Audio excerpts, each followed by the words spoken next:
So I'm headed to a place that's pretty close to my house that I've got some aquatic traps set up. They're basically just minnow traps out in a swamp. I'm hoping for something good. I don't know. I mean, it's always like Christmas whenever you go over there because you really never know what you're gonna get. Siren, Amphiuma, mud snake. Let's just keep our fingers crossed for this one. I usually check over here for cottonmouths before I go over to the traps because there is usually quite a few. I'm not seeing any right now. Let me check. Hold on. Oh, I see one right over here. Check it out. Look, I'm gonna walk over to him. Look at that right there. Nice. Oh, shoot, there's a yellow-bellied water snake right there. I didn't even realize that. I just saw the cottonmouth. I didn't even see him right there. That's cool. Now look at that. That's really interesting because you got the venomous snake that everybody misidentifies, and then you have the snake that many people misidentify for that one, and they're right next to each other. This guy's got something wrong with his eye. Hey, buddy, Hey, you good, buddy? Hey, how you doing? Yeah, his eye's just really messed up. I'm not really gonna mess with him or anything, but, oh, he's wiggling his tail around. Look at that, he's getting in his defensive posture. Not striking or, you know, chasing me or anything like that, but they'll get defensive. But I mean, I'm a giant human and it's a wild animal. I mean, can you blame it? There you go with that mouth. Awesome stuff. See, I always just kind of stop around here before I go check the traps because usually there's some party favors, I guess you could say. And actually, you know, in this exact wetland that I'm in right now, I have actually kicked up mud snakes before. I've actually kicked up 2 here, and I've kicked up plenty of sirens. I have caught amphiumas in the traps that I'm heading to right now. You know, another thing that this spot I'm at is really great for is ambystoma salamanders. And this is a mole salamander, but it's not an adult yet, but it's also not a baby anymore, so he's kind of in the middle of his growth stage. That's pretty neat. Well, that's really cool. I wasn't expecting to flip this just now. This is an eastern narrowmouth toad. This one's really tiny. They live here, but I don't see that many, so it's always nice when I get to see one. That's the one thing about this spot is it's very easy to get distracted before I actually get to the traps because there's so many flippable items just, you know, all around here. So I kind of get distracted sometimes, but it usually pays off. There's another mole salamander in the middle of metamorphosis. Cool, let's see what else is out.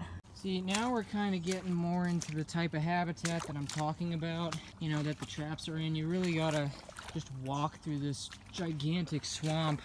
And this is a shallow portion. Usually it's up to like your knees. Well, I got to the trap site and all my traps for the, oh great, that one's cracked open.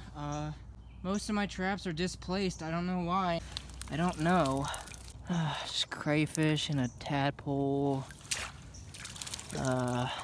Tadpoles and crayfish. And by the way, I'm gonna release all these in just a minute. I'm just checking everything for right now. That one busted open again. Oh my god, that one busted open too? This one never busts open. That's not good. I don't know why they're getting busted open. There's no reason they should be. Nothing. Crayfish. Alright, well that was a bust.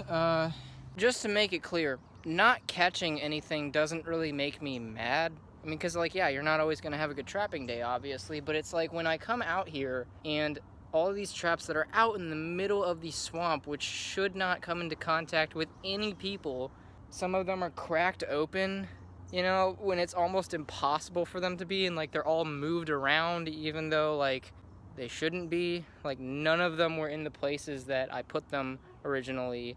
Like, one of them, the little metal thing, was totally bent. Like, what other than a human could have done that? It was a really solid lock when I first put it out here, but now it's totally bent and the trap's just strewn open. Like, I don't understand that. It's pretty irritating, but, you know, life's life. You just gotta deal with it, you know. I'll have better trapping days in the future. Let's go try and find a mud snake. Oh, look at that. This is something I expected to see here. This is a smallmouth salamander. This is another one of the ambystoma salamanders that lives alongside, you know, the mole salamanders and the marbled salamanders. These guys are a dime a dozen at this spot. They're really cool. Kind of plain looking, but, you know, they do their best. So here's what I'm going to do for just a minute here before I leave. Just going to be doing some of this, you know, just kicking up some leaf debris. right on the edge of the swamp in the hopes that I kick up a mud snake. And mind you, I have kicked them up here before, so I'm gonna do my best. I haven't really been finding any mud snakes, but I did just run across this cool little snake right here. There he is. That's another yellow-bellied water snake. It's a pretty little one. It's not that big. Oh, where'd he go? Oh, in the water. So I've been shining up in these, you know, vegetated areas looking for green snakes because this looks like a good place for a green snake, you know, out on the edge of the water here. And I didn't find a green snake, but I did find a green tree frog. That's a pretty nice size one right there. Beautiful. Amazing. You can see a little bit of the gold spots on his back. So take a look at this little tree frog right here. Now, I'm not quite sure if that's a gray tree frog or a bird voice tree frog just by looking at him right here. So I'm gonna pick him up and check underneath his legs to see if he's a gray or a bird voiced. All right, so it turns out it is a gray tree frog. Don't worry, I'm not hurting him by holding him like this. And as you can see, that is yellow right there, and that is characteristic of a gray tree frog. Now, if this was a bird voiced tree frog, that would be green, and it would have some mottling pattern to it, maybe some spotting, you know, but it wouldn't be yellow, so that's how you tell. Look how tiny this little tree frog is. He is minute. Boop. So I kicked up a siren, but it got away before I could get the net on it or get any footage of it. So to make up for that, I'll just pop up some pictures over here of sirens that I have found at this spot and managed to get vouchers of, so you guys can just get an idea for, you know, how they are. But not a horrible day though, you know. I've had worse days. I'll let y'all go and I'll go myself, and I'll see y'all on my next adventure.